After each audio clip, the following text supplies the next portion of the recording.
Okay, the white keys on the keyboard. Here's what we have. So we know now that note names go from A up through G, right? And then they start over again. So this is where they are.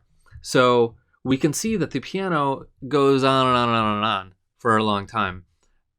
So I'll walk you through how to find this in a second, but here is an A. And then I'm just going to count up just to show you the A through G thing. And then I'll walk you through how to figure this out. But this is A, B, C, D, E, F, G, and then A again. So these are both A. Right? And then B, C, D, E, F, G, A again. So this is an A.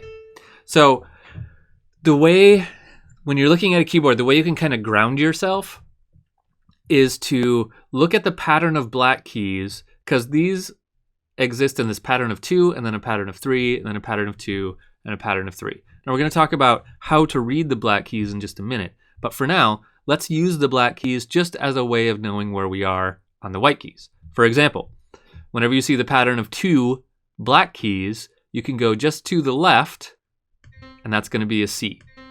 Now remember, C is a very good grounding spot for all things when it comes to music theory.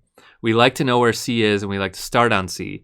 And why not A? It'll make more sense later when we start talking about keys. But C is kind of it's the easiest one to understand when it comes to keys. So we talk about C a lot, and that's why C is labeled here. And there's another reason that C is labeled here, which I'll talk about in just a second. So 2 black keys just to the left, that's a C. I can go all the way up here. 2 black keys just to the left, that's a C. That's a much higher C, but it's still a C. So 2 black keys left, that's a C. 2 black keys left, that's a C. 2 black keys left, that's a C. So here's all my Cs.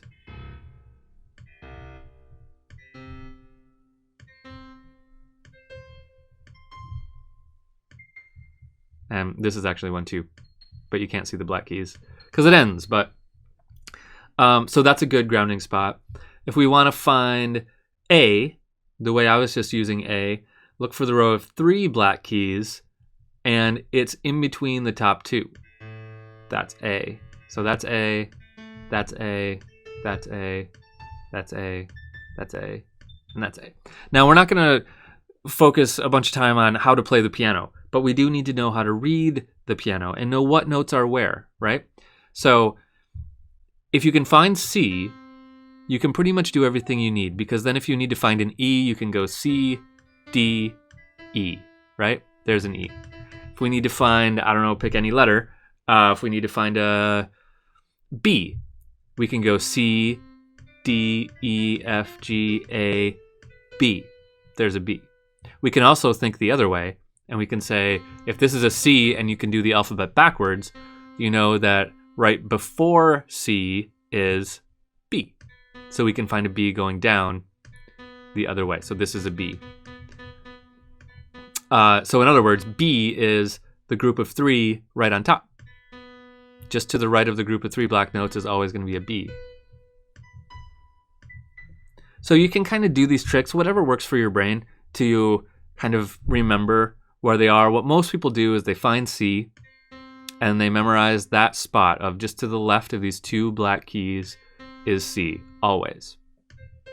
And then you get used to counting until you just start to memorize where the notes are. After a while, you'll start to say like, oh, okay, F is here, B is here, A and G, and you can kind of know your way around after you do this for a while, but it takes practice, just like anything. So for now, get comfortable with C and know that we count up the alphabet to to G, and then it starts over at A, B, and then C again. Okay? So get comfortable finding where that C is, and you will be much happier. Now I want to point out one more quick thing here, why this one is labeled. It gets a little special attention. This is what we call middle C. And we'll talk more about this later, but just so that you know why it's here. Sometimes it's hard to know exactly what octave we're in, right? We could be really high, really low, or whatever. So we use this notation of middle C to basically mean the middle of the keyboard, right? We kind of just use it as a grounding spot. And there's a spot in the staff where that note is. It's right down here. It's right at the bottom of the staff. And I'll show you that shortly. But this one is labeled C just to show us that it's middle C, right? Cool. So let's move on and let's talk about the black keys.